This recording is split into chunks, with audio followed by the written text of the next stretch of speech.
Welcome, Hello, foolish hello. mortals, to the Haunted Mansion.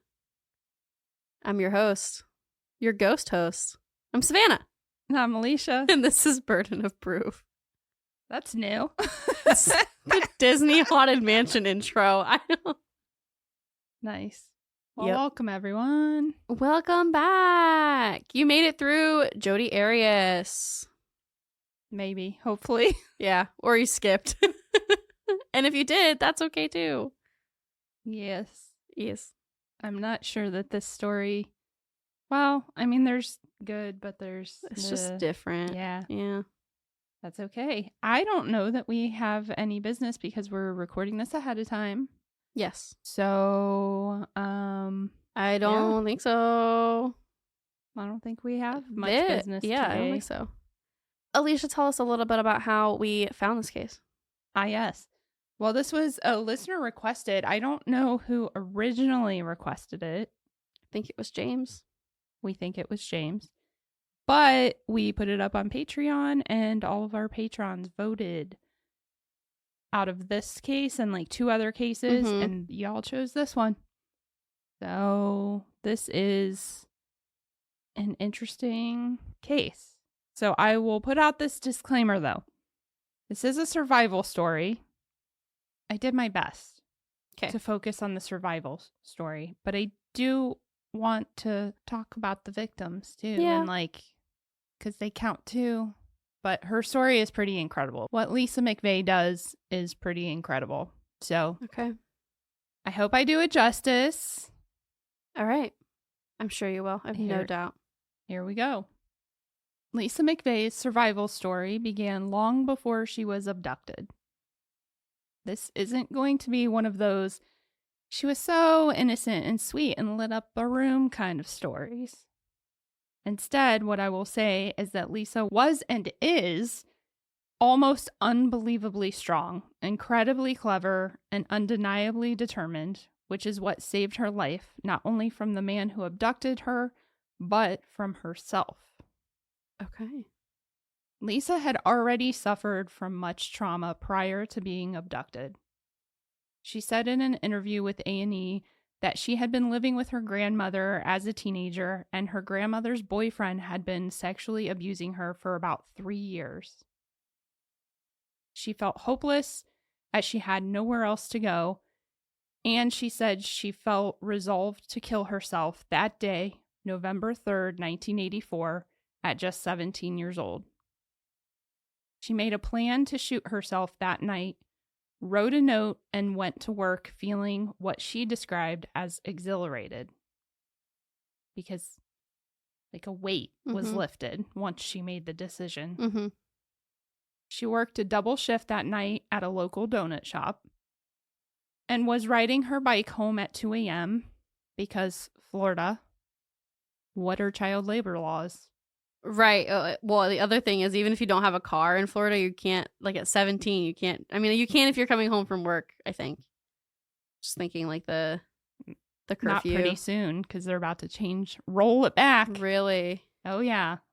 They're about to roll it all back. Oh. So you can just do whatever? Kind of. Oh, okay. They're loosening the laws on what teenagers can do. And they're taking away most of the protections for 16 and 17-year-olds. Like the time limits and the breaks. The working and stuff. Yeah. Good times. We love it here. Yes, let's overwork the children. The children. Hey, but if these people would just stop having abortions and have more labor, like the guy said, I forget what politician said that he implied that we need more laborers. So stop having abortions. Yeah. What in the world? We don't have a labor shortage. We have a you're not paying people enough shortage. Yeah. Okay. So, as Lisa was riding down a rather dark street, she said she noticed a car parked in the church parking lot, which was unusual, but she didn't see an actual person sitting in the car, so she kept riding. At some point, I don't know if it was like as she was passing there or just after, but suddenly from behind, she was yanked off her bike. At first, she screamed and fought back, but the man placed a gun to her head and said, "Shut up or I'll blow your brains out." And Lisa said she was used to that, as it was a tactic often used by her abuser, her grandmother's boyfriend. Oh my gosh. She immediately felt survival instincts kick in and the suicidal feelings dissipated. If for no other reason than she wasn't about to let someone else be the one to kill her. Yeah, that was her choice. I mean, yeah, this is so morbid, but like that was her choice. And yep. Somebody who's about to be committing a horrific act doesn't get to do that. Yes. So she told him, quote, "I'll do whatever you want, just don't kill me." The man took her to his car, blindfolded and gagged her and tied her up. She said that when he blindfolded her, she clenched her jaw so that the blindfold would be loose enough. When she relaxed, she was able to see a little bit.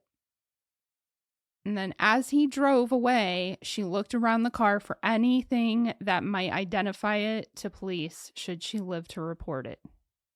That alone, yeah, it's so incredibly smart. is incredible, especially for a 17-year-old. That's crazy.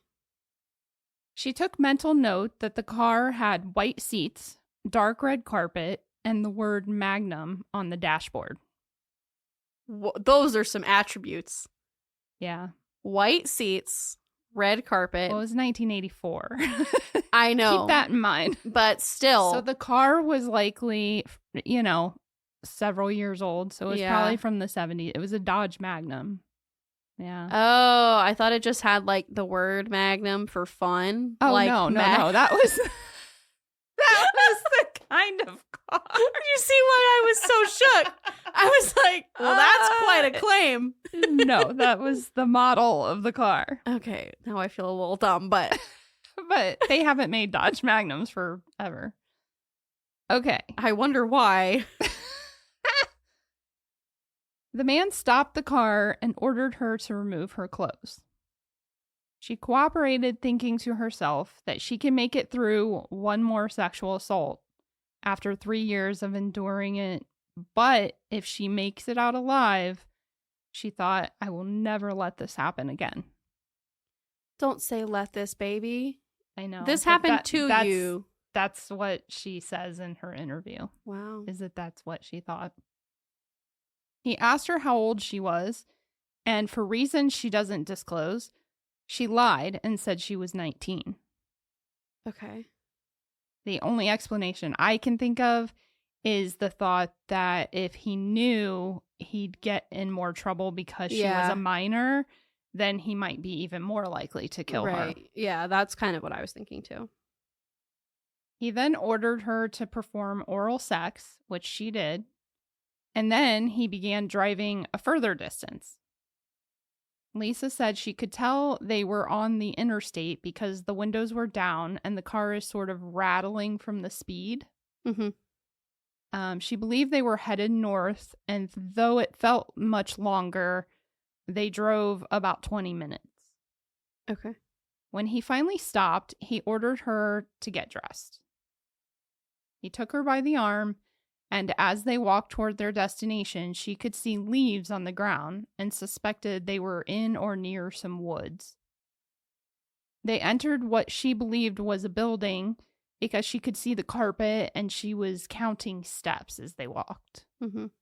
He walked her up a flight of steps, 19 stairs to be exact. And they made a sharp left turn and then a right, and they go into what she believed was an apartment. Okay. Once inside, he ordered her to undress again, and he put her in a shower and then told her not to look at him as he took the blindfold off. He then proceeded to get in the shower with her, and she said it was as if he was living out some sort of fantasy, like they were a normal couple. It was very unusual.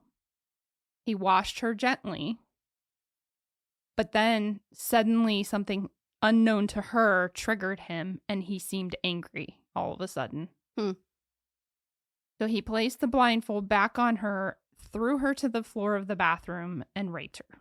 Okay. I'm going to say this doesn't seem like his first time doing this. This feels super ritualistic at this point. Very good. You get a gold star. I don't want it. You can take it back. He then tied her back up, walked her to another room, and placed her on a waterbed.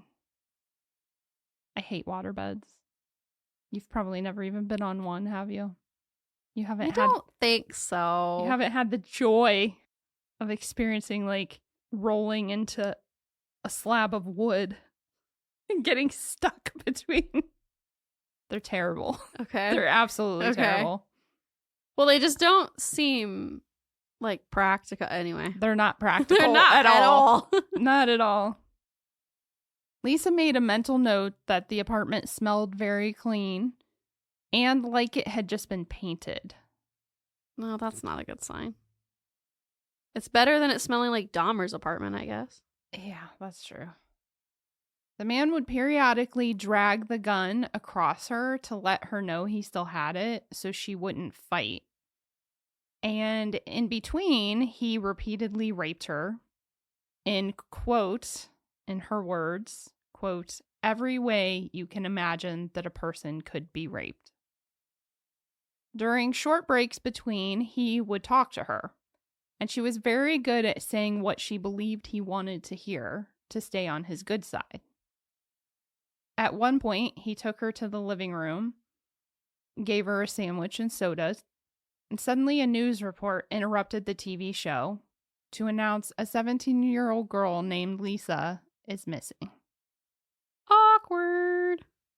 She said that reality set in for a moment, and as she began screaming and crying again, he placed the gun to her head and said, quote, if you scream one more time, I'll be forced to put a bullet in your head. Stop crying.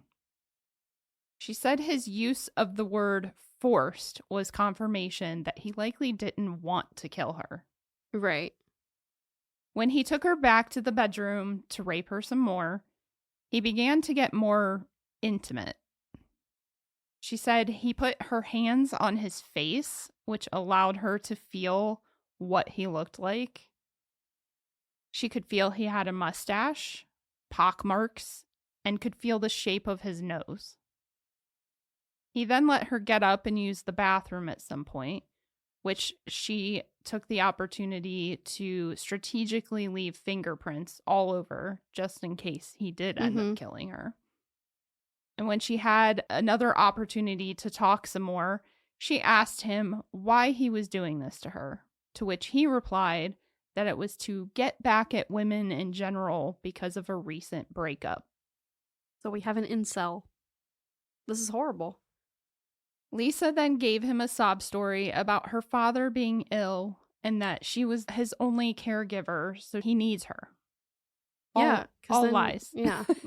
Well, I mean, but it's smart of her because he would care about a man. It was genius. Yes. So smart. Oh, you're so spot on.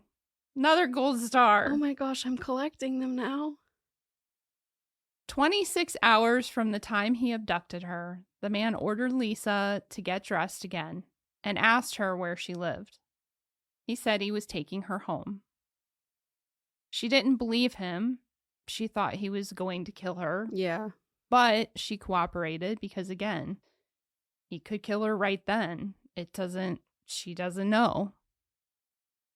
The man drove to an ATM, and Lisa could see enough that she was pretty sure she knew where they were and what bank it was. So she made a mental note of that, as well as that he was wearing a white t-shirt, jeans, and white sneakers. A lot of white. Well, he loves white. White seats, white t-shirt, white sneakers, white jeans. Yeah. He then stopped at a gas station, and before going inside, he told Lisa that if she tried to yell, he would kill the clerk and then kill her. Finally, he pulls into a parking lot and said, quote, tell your father he's the reason I didn't kill you. I hate it. I hate it. Why? I mean, I know why, but it's just so dumb that he has more respect for a man he doesn't know than the woman that he's just ruined her life. I mean, not that I'm saying her life is ruined, but like she's gonna struggle with this forever. Yeah. He committed atrocities. Her life's not ruined. She's gonna have a life. No, but I'm not any survivor of any sort of sexual Right. assault can testify to Right. like your life is altered. different. Yes. I mean, yes, you can do all the therapies to heal, but you just are never quite the same. The man then instructed her to wait 5 minutes after he left to take the blindfold off. Lisa has stated in interviews that when she took the blindfold off, she looked up to see the branches of beautiful oak trees. And all she could think was that I'm going to have a new life and it will be better. Good. She began to ran. She began to ran. Yeah. Duran. She ran all the way back to her grandmother's, having no idea just how close she really was to death's door. Her rapist wasn't just some heartbroken schlub that thought raping a young girl would make him feel better about being dumped. He was none other than the now infamous serial killer, Bobby Joe Long. Really? Wow. Yes. I've heard that name, but I've never really looked into the story. Yeah. Now, Lisa's story was what was requested, like I said in the beginning. And I want to strive to tell her story and focus on the victims as well. But like, how can you really grasp the immensity of her survivor story without knowing who this guy is? Right. Yeah. And what his story is. So we're going to talk a little bit about Bobby's story. Bobby Joe Long was born on October 14th, 1953 in West Virginia. And as many serial killers do, he had a rather troubled upbringing. His parents divorced when he was very young, and his mother, Luella, then moved him to Florida. It's said that Luella worked in a bar and was often bringing different men home with her, which must have been especially problematic if the report that Bobby shared a bed with her until he was 12 or 13 Oh my gosh. is in fact true. There's speculation on it. Okay. Including from Bobby's future wife. So yeah, it's probably true. Luella was also known for being rather controlling and bullyish towards Bobby. Not surprisingly, this is believed to be the origin story of his hatred of women. Bobby actually met his future wife, Cindy, around that same age, 13 years old. And after dating for 7 years, the couple married in 1974 at just 20 and 21 years old. All right. Reportedly, Bobby's nature was that of volatility, but a serious motorcycle accident just a few months after their wedding made it so much worse. Aha, we have head trauma. Mm-hmm. Nevertheless, the couple went on to have 2 children. Cindy has said that she doesn't believe the brain injury from the accident caused Bobby to become the way he did, because there were signs of abuse even prior to them getting married. So, it's likely he still would have been abusive. Yeah. Would he have been as triggered or as abusive? It's hard to say. Cindy actually believes that the accident just sort of knocked loose the screw that was holding everything together, causing him to just become more dangerous. He would grow hostile every time Cindy did not comply to his demands. For example, he insisted she wash the dishes as soon as she'd finished dinner, and when she refused, he got up and threw all the dishes in the garbage. I mean, that's one way of handling it. Not a great way. Until you run out of dishes. Yeah, you just have to keep buying dishes. Hostility grew into abuse, when he began pinning her down by sitting on her chest with his knees on her shoulders, and then would smack her in the face repeatedly, which eventually escalated into choking. The abuse grew even more dangerous for Cindy, leaving her with a broken nose multiple times, bruises, stitches, etc. He apparently had also developed a compulsive and dangerous sex drive that crime analysts have labeled as sexual sadism. Okay. I don't know much about that. Well, he likes to choke people. He gets off on harming them as he's having sex with them, basically. Cindy doesn't talk about it, so we don't really know, like, was he like that with her too? Or just in what's to come? I don't know. In 1980, Cindy filed for divorce after an incident where Bobby picked her up by the throat and slammed her head against the TV so hard that she was knocked out. She woke up to him sitting over her crying. He began the textbook abuser's plea of apologies coupled with blame. You know, if you wouldn't have provoked me, I wouldn't have to do this. The gash in her head needed stitches, so he allowed her to go to the hospital, but warned her that if she told them what happened, he would kill her. So she tried to lie to the doctor by saying she tripped over a toy and fell into the corner of the TV. The doctor excused himself, came back with a police officer, and when she tried to stick to that lie, the officer reached into his pocket, pulled out a mirror, and said, "Did that toy have hands?" She had bruises on her neck in the perfect shape of handprints.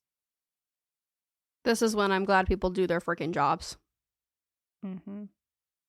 So she admitted that it was Bobby, and the officer said he was going to arrest him.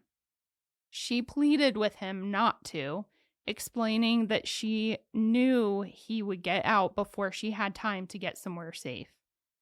And he had threatened to kill her, which she believed wholeheartedly that he would. And she had good reason to. Yes. So the officer told her that he would give her a week, and that if she had not left and filed for divorce, he was going to arrest Bobby anyway. So she went home, placated Bobby as much as possible, and filed with the help of an attorney who worked in her employer's legal department. I'm glad she was able to find somebody to help her do that. Yeah.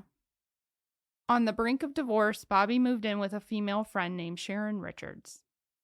Sharon later accused him of rape and battery, but it wasn't until 1983 that he would see any consequences. He was arrested after sending an inappropriate letter and nude photographs to a 12-year-old girl. He was in jail for only 2 days and then placed on probation. What the hell? What? I am angry. Yes. That's infuriating. That's one of the worst sentences. Like, that's one of the worst things I've ever seen. He left Florida for a while after that happened and worked as various x-ray technician jobs, but never for very long. Bobby then made the leap to serial rapist, answering classified ads for items being sold as opportunities to catch unsuspecting women alone in their homes. And I guess I should add, this began after he came back to Florida. Okay. He had moved, I forget where, back to West Virginia or something for a time, but then he came back, and this is when he started this whole classified ads business. He became known as the classified ad rapist, and police believe he committed more than 50 rapes across South Florida through the early 1980s. But in fact, it was likely going on longer than that.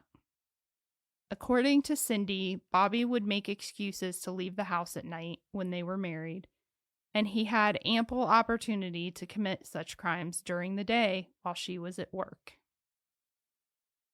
He had also been accused of rape by one of Cindy's coworkers when they were still married, but due to the woman's reputation, the police believed him that it was consensual. Smack him upside the head.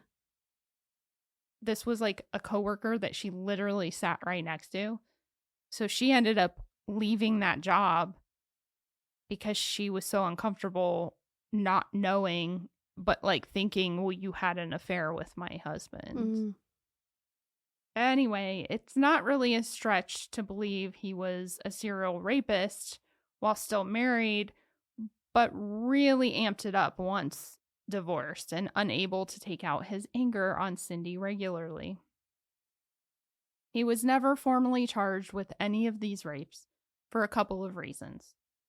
One, it's believed most of the victims who never reported the rape because, well, the same reason women haven't reported rape since the beginning of time. Because he gets 2 days in jail and then is released on probation for crap like that.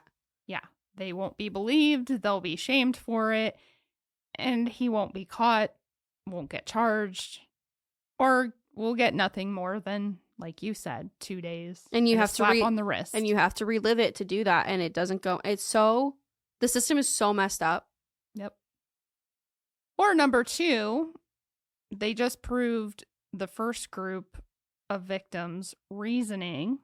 They reported it, but then he was never actually caught or charged. Right. When he got close to getting caught, though, that's when things escalated even further. In his confession, when they finally caught him, Bobby admitted that the reason he started killing his victims was because one of the previous victims had the audacity to report her rape, and he almost got caught. It's sickening. It really is. I mean, how dare she? Oh my gosh. Yeah. Chop off his balls. I mean, You will want to. I want to now. Yeah. What do you even say to that? I don't know. It's bad. Wow. I did not know going into this when it was requested that she was the survivor of him. Yeah. Like I had heard about him, but I didn't remember her name and stuff. And so this was all very, yeah. But I'm, unfortunately, this is where I'm going to stop because I think it's a good stopping point before we get into the victims that he actually ends up killing. I mean, so he has some freaking cojones to act like that. I mean, just ridiculous. And she's amazing. Yeah, she is impressive. And when you hear where she ends up, you're like, yep, that makes sense. Yeah. I can't wait to hear because I'm so impressed by her ability and her quick thinking, and she was so smart, and she saved her own life, and that's amazing. Yeah. Especially back then, like at a time when it wasn't like today, if a teenager did all that, it's not that I wouldn't credit them for it when you're in the midst of a traumatic thing happening. Absolutely. But I think teenagers today are just so much better informed because of true crime being out, because of just they're exposed to so much more as far as like the news and media and whatever than we were back then.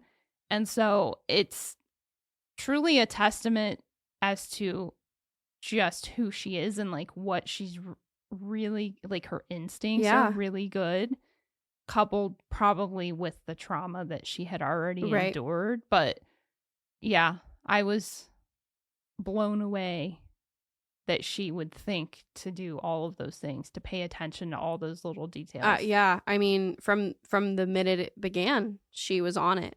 Yeah. Wild. I enjoy hearing the story from the survivor perspective first. Because it really, I think, puts it into perspective as to how bad he was. Yeah. I struggled at first as to like, how am I going to write this? How do I how do I start this? Because, I've done a serial killer case before, a couple of them, and you tend to focus, like most serial killer cases, we focus on the serial killer themselves. Because they're the central, that's... Yeah, because it's hard to tell the story from any other perspective. This I found interesting. It was I'm good, like, okay. yeah. So we're gonna get back to Lisa's story at the end. Like, Okay. I started with her and I'll end with her. Okay. But yeah, I wanted, how do you tell her story and understanding the immensity of what she went through, as I said. Wow. Unless you know just how terrible this man was. So. Well, sorry to cut it short. We have to spread these things out over the month of March. Otherwise, but I think it's good. I think it gives her a moment in our minds to really linger on her survival. I think that's important too. And if you like survivor stories, we have a few that you can listen to while you wait for the next part. We have Susan Walters. She's the woman who killed her hitman. We have Heather Grossman. We have Brandy Hicks and Liz Reiser. So you have several options if you want more in this vein, but it's definitely a good niche of true crime. Yeah, for us, I think. I like survivor stories. Mm-hmm. Now I want to start singing Destiny's Child. I know you do, but I won't. I will spare you all from my terrible singing voice. Well, we will pick this up next week. I'm excited to hear. I mean, I'm not excited, but I am excited to see where Lisa ends up. Yes. All right. Well, if you've made it this far, thank you for listening, and go ahead and leave us a tree emoji on our social media pages, and you will get a Sunday shout out. Yeah, baby. Sunday shout outs. So, yeah. Sorry to leave you hanging, but you'll listen to us next week. You will. March. Say we'll catch you next week, but you'll catch us. You'll catch us. Catch us next week. In the month of two-parters. All right. Till next time, guys. Till next time. Bye. Bye. Thanks for listening, guys. Find us on Instagram and TikTok at Burden of Proof Pod and email us at burdenofproofpod@gmail.com.